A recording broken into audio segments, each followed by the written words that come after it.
Welcome back. My name is William S. Benefit Bill Kaufman. In this video and workbook, I cover reporting your loss to the insurance company. Reporting your loss is not a matter of simply calling your agent or dialing that 800 number. You need to follow up and make 3 requests that set the stage for maximum recovery. So let's go find out what those 3 requests are. Insurance policies are contracts, and that contract requires an insured to notify the insurance company in the event of loss. When a catastrophe strikes and damage is all around you, you still have to tell the insurance company that you've suffered loss. In this segment, we will review the policy language creating this obligation and how it affects your decision making. When I cite from the policy, I'm utilizing the Insurance Services Office, that's ISO for short, version of the Homeowners 3 Policy Edition date 10/2000. You should always read your own policy and follow its directions over these generic instructions. So let's begin by reviewing the policy. The language is found in Section 1, Conditions, Paragraph B, and applies to all 8 duties that follow. The language states, B. Duties after loss.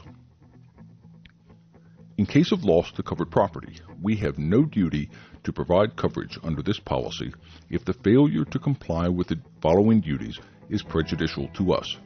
These duties must be performed either by you, an insured seeking coverage, or a representative of either. In this video, we're going to be addressing duty number 1. 1. Give prompt notice to us or our agent. This language places the burden upon you, the policyholder, or any other insured seeking coverage to comply with the terms of the policy. However, you should note that a failure to comply does not necessarily mean that your claim will be denied, but that it could be denied. For example, if a catastrophe prevents you from giving prompt notice to the insurance company because the phone lines are down, your car is destroyed, and the agent's office is also shut down, you can't very well give prompt notice, and the insurance company should not hold that against you, nor has the insurance company been prejudiced by your failure. On the other hand, waiting 2 weeks before you report a fire loss could cause you difficulties throughout the adjustment because the scene changes on a daily basis and evidence can evaporate or be washed away, particularly if it rains and the house is open to the elements. The same thing goes for water damage. That being said, don't wait weeks or months to report your loss. Do it as soon as possible. You do not, however, want to stop after calling the insurance company. You should follow up with the insurance company in writing. You're doing this for several reasons. First, a written letter is proof of notice, and second, you want to request 3 additional documents and/or information. First, request a certified copy of your insurance policy. Most people do not have a complete copy of their policy. Once you receive it, make sure you don't lose it. Also, be sure to read it so that you know for certain what you are required to do under the terms and conditions of the insurance contract.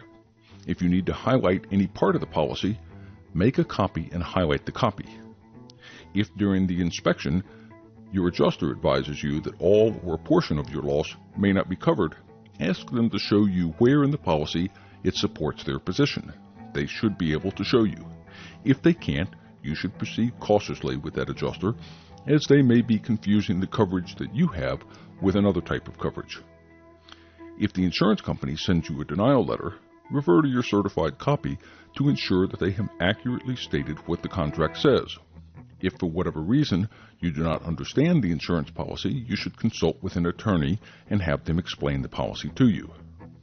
Now, I show you in another video how to read an insurance policy. The second item you want to request are the forms necessary to make your claim. If the insurance company fails to send them to you upon your request, you can use that against them later if your relationship with the company begins to deteriorate. Benefit Bill also has generic forms you can use in the filing of your claim if you need them. Lastly, ask for copies of all experts' reports that will be used by the insurance company to determine whether or not your claim is covered and in determining the extent of damage. Chances are they won't send this to you, but request it anyway. This has been Benefit Bill, bringing you information that you can use to take charge of your claim for greater gain.